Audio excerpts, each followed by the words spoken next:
നമ്മുടെ സ്വന്തം കാളിപ്പാറയാണിത്. കാളിപ്പാറയിലെ കാഴ്ചകളാണ് നമ്മൾ ഇന്നത്തെ വീഡിയോയിൽ കാണുന്നത്. കാളിപ്പാറ എന്ന് പറയുമ്പോൾ അത്യാവശ്യം നമ്മുടെ നെയ്യാഡാമിന് അടുത്തൊരു സ്പോട്ടാണ്. നെയ്യാഡാമിൽ വരുമ്പോൾ നിങ്ങൾ ഫാമിലിയൊക്കെ ആണെങ്കിൽ അത്യാവശ്യം ചെറിയ രീതിയിലൊന്ന് ട്രക്ക് ചെയ്യാൻ പറ്റുന്നവർക്ക് ജസ്റ്റ് ഒന്ന് വരാൻ വേണ്ടി പറ്റിയൊരു സ്പോട്ടാണ്. ഇതിൻ്റെ മുകളിൽ നിന്ന് വണ്ടിയൊന്നും വരില്ല, അത് വലിയൊരു കാര്യമാണ്. അതുകൊണ്ട് കുറച്ച് ട്രക്ക് ചെയ്ത് അല്പം ജസ്റ്റ് വേർത്ത് ആ ഒരു തണുത്ത കാറ്റൊക്കെ ഒന്ന് അടിക്കാൻ വേണ്ടി പറ്റിയൊരു സ്പോട്ട് തന്നെയാണ്. അപ്പോൾ നിങ്ങൾ പറ്റുകയാണെങ്കിൽ വന്ന് നോക്കുക. അതിൻ്റെ മൊത്തം വീഡിയോ ഞാൻ യൂട്യൂബ് ചാനൽ മൊത്തം വീഡിയോ നമ്മൾ ഫുള്ളൊന്ന് കണ്ട് വാച്ച് ചെയ്ത് നോക്കുക. നമ്മളെ സപ്പോർട്ട് ചെയ്യുക.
ഹായ് ഫ്രണ്ട്സ്, അപ്പോൾ ഞാനിന്ന് ഇവിടെ എത്തിയിട്ടുള്ളത് നമ്മുടെ കാളിപ്പാറയുടെ സ്റ്റാർട്ടിങ് പ്ലേസിലാണ്. എന്താ ബൈക്ക് അവിടെ വെച്ചു, ഹെൽമെറ്റൊക്കെ നല്ല രീതിയിൽ ലോക്ക് ചെയ്ത് വെച്ചിട്ട് ഇവിടെ നിന്ന് ചലിക്കുകയാണ്. അത്യാവശ്യം നല്ല കുറച്ച് ഹൈറ്റിലേക്ക് നമ്മൾ പോകാനുണ്ട്. ഇവിടെ നിന്ന് പോകാൻ വേണ്ടി കുറേ ദിവസത്തിന് മുന്നേ ഞാനെടുത്ത വീഡിയോ പണ്ട് കുറേ വർഷങ്ങൾക്ക് മുന്നേ ആഡ് ചെയ്തിട്ടുണ്ട്. സോ അതെല്ലാം കഴിഞ്ഞതിന് ശേഷം ഇപ്പോഴാണ് വീണ്ടും ജസ്റ്റ് ഒന്ന് വന്നൊരു വീഡിയോ എടുക്കണമെന്ന് ആഗ്രഹം ഉണ്ടായിരുന്നു. അങ്ങനെ ജസ്റ്റ് എത്തിയതാണ്. അപ്പോൾ അത്യാവശ്യം ഫോട്ടോഷൂട്ടൊക്കെ നടക്കാറൊരു ലൊക്കേഷനാണ്. ഇവിടെ ആൾക്കാരൊക്കെ വരാറുണ്ട്. ബട്ട് മാക്സിമം നല്ല രാവിലെയൊക്കെ വരുന്നതാണ് ഒരു കണക്കിന് ബെറ്റർ. ഞാനിപ്പോൾ എത്തിയിട്ടുള്ളത് അത്യാവശ്യം നല്ല ഉച്ച സമയത്താണ്. സോ അതുകൊണ്ട് ക്ലൈമറ്റ് അത്യാവശ്യം നല്ല ചൂടാണ്.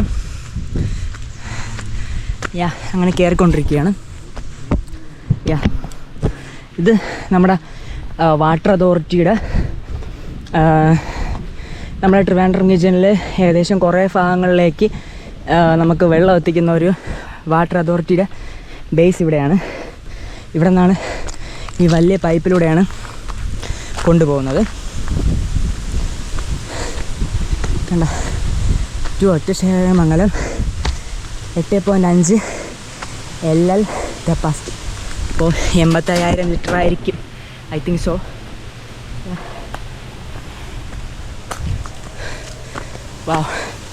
ഡാമൊക്കെ നല്ല വെള്ളം നിറഞ്ഞു കിടപ്പുണ്ട്. ഇനി അങ്ങോട്ട് പോകണം. അപ്പോൾ നമുക്ക് കുറച്ച് കയറുമ്പോൾ തന്നെ ടയേർഡായി തുടങ്ങും പലരും. ഞാൻ ടയേർഡ് ആവില്ല, ബിക്കോസ് ഐ എം എക്സൈറ്റഡ്. കുറേ ദിവസത്തിന് ശേഷം വീട്ടിന് പുറത്തേക്ക് ഇറങ്ങിയത്.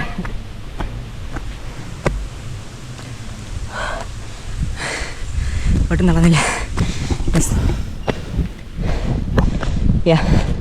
നമുക്ക് കുറച്ച് ഹൈറ്റ് കയറുമ്പോൾ തന്നെ ഏകദേശം നമ്മുടെ അങ്ങ് കാണുന്ന നമ്മുടെ നെയ്യാർ ഡാമാണ്. നെയ്യാർ ഡാമിൻ്റെ ഏകദേശം ഒരു മിഡ് റീജിയനിലേക്ക് നമ്മൾ എത്തി. ഇനി ഏറി പോകണം. ഫ്രണ്ട്സ്, അടുത്ത് കുറച്ച് നമ്മൾ നടന്നു വരുമ്പോൾ തളരില്ലെന്ന് പറഞ്ഞു. എൻ്റെ കാലിലെ മസിലൊക്കെ പിടിച്ച് കുറേ ദിവസമൊക്കെ നടക്കാമായിരുന്നു. ഓക്കെ, പിന്നെ ഇങ്ങനത്തെ ഒരു സ്പോട്ടുണ്ട്. അപ്പം ആ സ്പോട്ടിൽ കുറച്ച് പടികളുണ്ട്. ആ പടികൾ നമ്മൾ സൂക്ഷിച്ചൊന്ന് കയറുക. എൻ്റെ പുതിയ ചെരുപ്പ് പൊട്ടും, എന്തായാലും ഷൂട്ടുണ്ടോ എന്നാൽ മതിയായിരുന്നു. കുറച്ച് സാഹസ്യം കാണിച്ചത്. അരെ വാ, ചർക്കലുണ്ട്, സൂക്ഷിക്കുക. ഒറ്റയ്ക്ക് വരുമ്പോൾ കുറച്ച് റിസ്ക്കാണ്. സാധാരണ ഞാൻ ഏതെങ്കിലും ഫ്രണ്ട്സിനെയൊക്കെ വിളിച്ചുകൊണ്ട് വരാറാണ് പതിവ്. ബട്ട് ഇപ്പോൾ ഞാൻ കരുതി ജസ്റ്റ് ഒന്ന് ഒറ്റയ്ക്ക് ഇറങ്ങാൻ കരുതി. അനിയന്മാരോ അല്ലെങ്കിൽ ചേട്ടന്മാരെയൊക്കെ വിളിക്കാൻ വിചാരിച്ചു. പിന്നെ ഒറ്റയ്ക്ക് ഇറങ്ങാൻ കരുതി. അങ്ങനെ ഒറ്റയ്ക്ക് ഇറങ്ങിയത് അല്ല, കുറച്ച് ടോപ്പ് എത്തിയിട്ടുണ്ട്. ഇവിടെ വല്ലാത്തൊരു ക്ലൈമറ്റാണ്. മീൻസ് നമുക്ക് ഒരു സൈഡ് മൊത്തം ഈ ഒരു ചെടി നിറച്ച് നിൽക്കും. പിന്നെ നിറച്ച് കുതിരപ്പുല്ലൊക്കെ ഉണ്ടായിരുന്നു ഇവിടെ.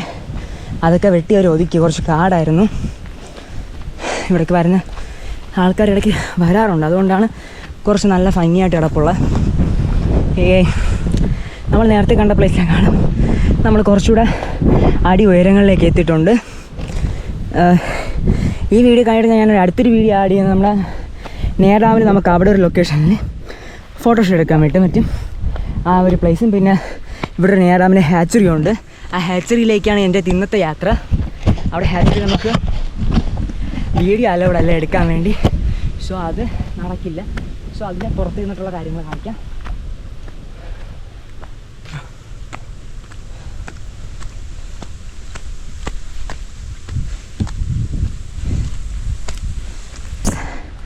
ആ ഒരു വഴിയെല്ലാം കഴിഞ്ഞ് അടുത്ത് വരുന്നത് ഇതുപോലത്തെ ഒരു ലൊക്കേഷനാണ്. ഇവിടെ നമുക്ക് എത്തുമ്പോൾ ശ്രദ്ധിക്കുക, അവിടെ വരുന്നവർ അങ്ങോട്ട് കയറി പോകരുത്. കുറച്ച് റിസ്ക്കാണ്. അവിടെ തൂണുകളോ വേറെ ഒന്നുമില്ല.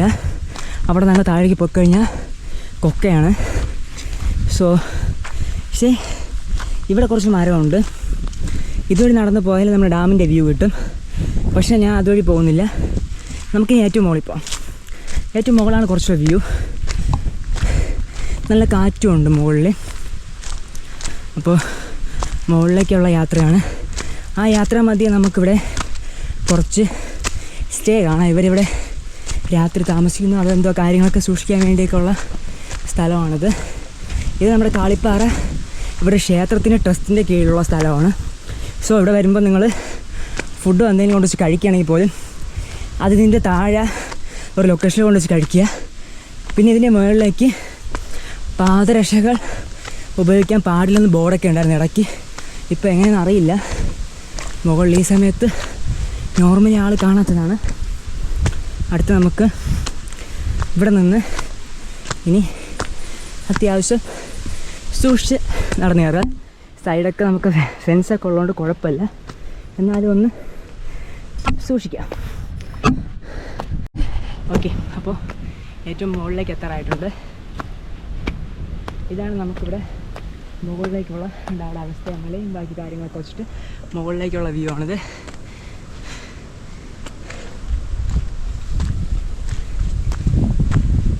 ഫ്രണ്ട്സ്, അപ്പോൾ നമുക്ക് ഇവിടെ നോക്കിക്കഴിഞ്ഞാൽ നമുക്ക് ആ കാട്ടാക്കടയും പിന്നെ ആ ഒരു ഭാഗത്തിൻ്റെയൊക്കെ ലൊക്കേഷൻ കാണാൻ പറ്റും.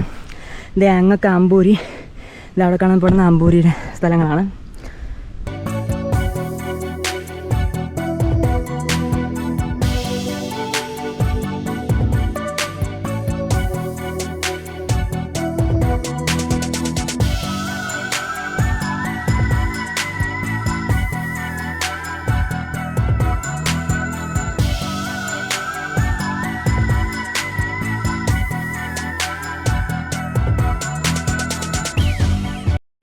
ഡാം നമുക്ക് അടിപൊളിയായിട്ട് സുന്ദരമായ കാഴ്ചയിൽ നമുക്കിവിടെ ഈ ഹൈറ്റിൽ നമുക്ക് കാണാൻ വേണ്ടി പറ്റും. ഇത് കാണാൻ വേണ്ടി നിങ്ങളിങ്ങ് പോന്നോളൂ. ദിസ് ഈസ് ദ ട്രിവാൻഡ്രത്തിലെ ബെസ്റ്റ് സ്പോട്ടാണ് നമുക്ക് ഡാം കാണാൻ വേണ്ടി പറ്റിയത്, കാളിപ്പാറ. ഇപ്പോൾ നമ്മൾ ഏറ്റവും മുകളിലെത്തി. ഇവിടെയാണ് നമ്മുടെ കാളിപ്പാറയുടെ ഏറ്റവും ടോപ്പ്. ഇവിടെ നമുക്ക് ആ ഒരു ലൊക്കേഷനിലൊക്കെ പോയി നിൽക്കാൻ വേണ്ടി പറ്റും. ഇവിടെ നല്ല ഫോട്ടോസൊക്കെ ഞാൻ എടുത്തിട്ടുണ്ട്. എൻ്റെ കോളേജിൽ ഫ്രണ്ട്സുമായിട്ട് വന്നതൊക്കെ എനിക്ക് ഓർക്കുന്നു. നല്ല കാറ്റാണ് ഇവിടെയൊക്കെ.